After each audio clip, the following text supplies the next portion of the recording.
you've not delivered. Hashtag Ruto must go. What do you tell them? Let me tell them the following.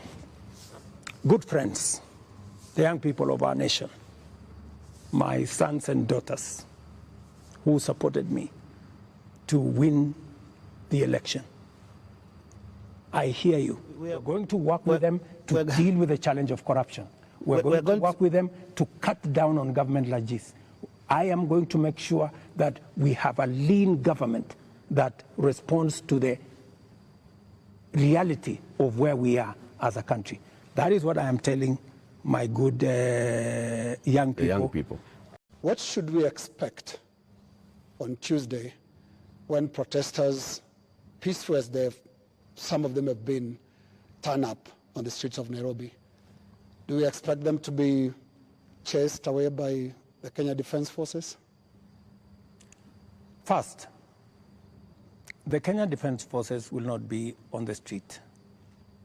They only come as a last resort. If the demonstrations will be peaceful, I promise you, the police will be there to protect the demonstrators. But the police will also be there to make sure that the criminals, the fellows who come to burn offices, the fellows who come to loot property, will also be dealt with. That is my commitment. We must all operate within the law, and that is what it is. They have to make sure the peaceful demonstrators are protected, but they also must make sure that the criminals, and when you say criminals, you know, when I said the other day criminals, many people took offense that I was calling the demonstrators criminals. That's not, there are criminals who infiltrated and caused mayhem. And in fact, some of the criminals are actually harmed. They actually harmed the peaceful protesters. Did you have information prior to Tuesday that there was going to be infiltration of the peaceful demonstrations by the criminal elements that you've talked about more than once? And if you did, what did you do about it? We had information, and that is why we prepared in the manner in which we did. If we hadn't prepared in the manner in which we did, we would not be counting 19. We would be counting different numbers.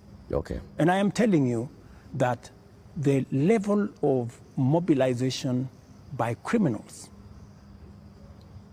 was heavy. In fact, many of the peaceful protesters, many of the young people, very well-meaning young people, left the town by 10, maybe 11, because they realized, and in fact you could hear them in their zelo.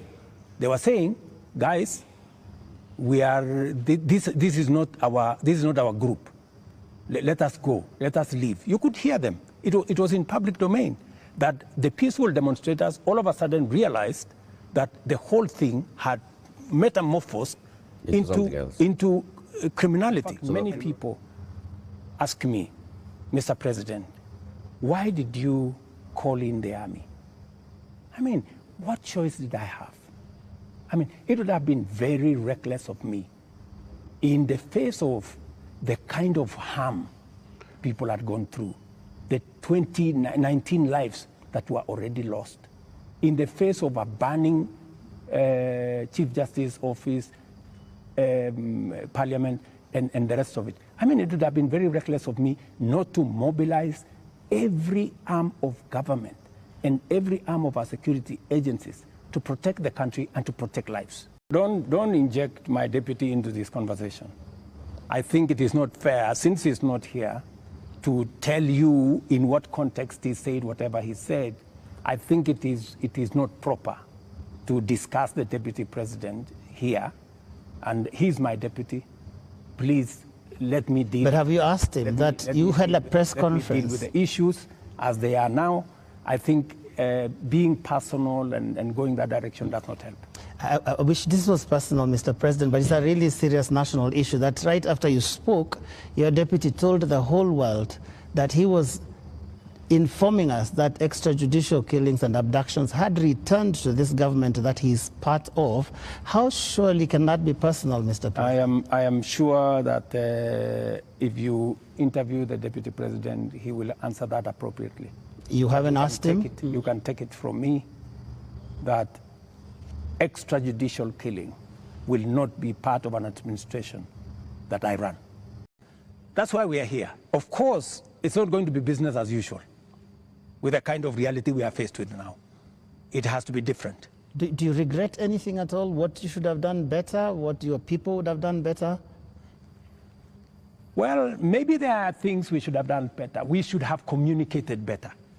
I think the biggest problem we have, even with the finance bill, because the finance bill has great things for Kenya. Yeah. The biggest challenge that I regret is that we didn't communicate better.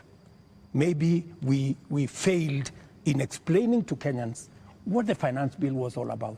Because I promise you, if I am given a chance to explain to the people of Kenya what was in the finance bill and what the finance bill would have done for this country, every Kenyan would have agreed with me. But my regret is that they would say you were here, Mr. President. They said you would have explained. We didn't explain ourselves better. Maybe my communication team failed. Maybe not maybe, I'm sure my communication team failed. Our communication architecture did not deliver, did not get the message out to the people of Kenya. Yeah.